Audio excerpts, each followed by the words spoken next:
سلام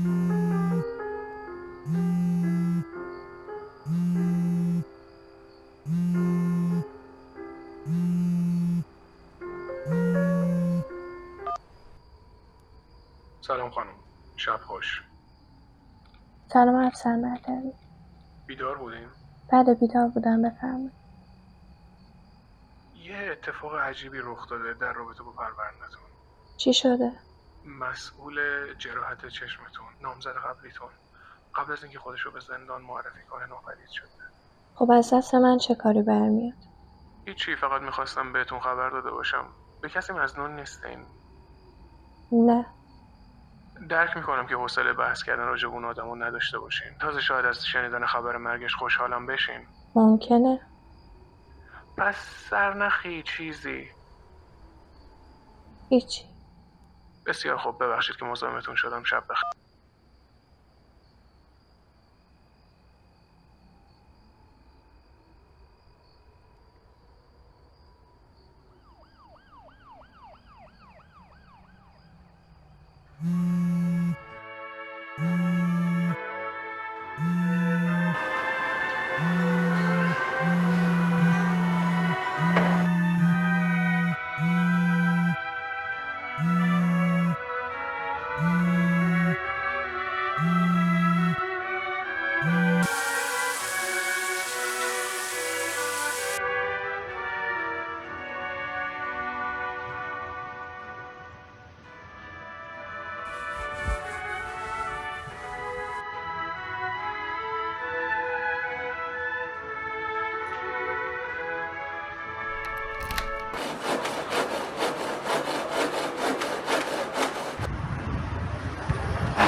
سلام خانم. سلام افسر مطلبی. بیدار بودین؟ بله بیدار بودم، بفرمایید. یه پسری تو همون خیابون محل کارتون هست به اسم مجتبی فرخ نژاد که یه 206 سیاه داره. پسر شروریه، نه؟ چی بگم؟ دائما با اون دختری که باهاش بدرفتاری میکنه، نه؟ نمیدونم.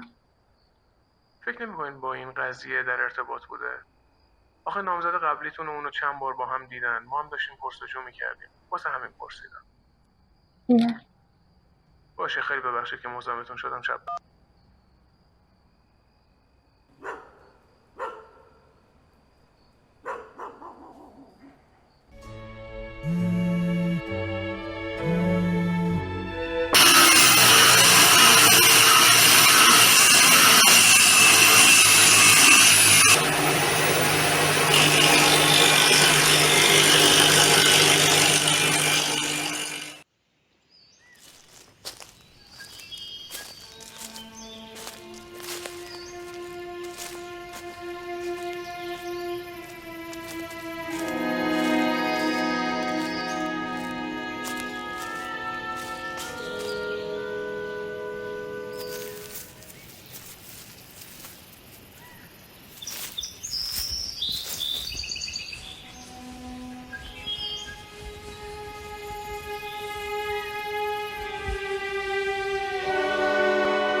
الو، اداره پلیس؟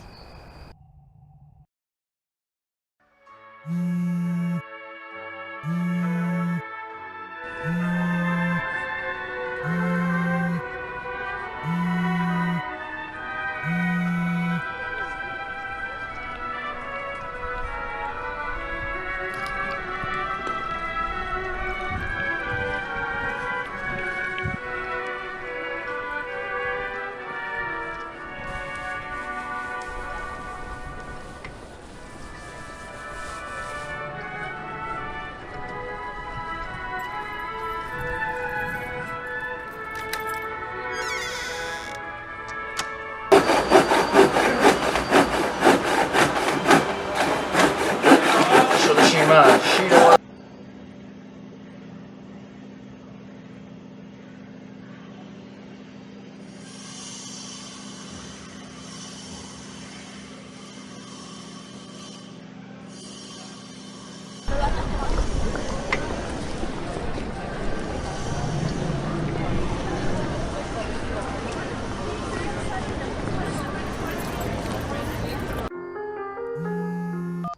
سلام خانم، شب خوش.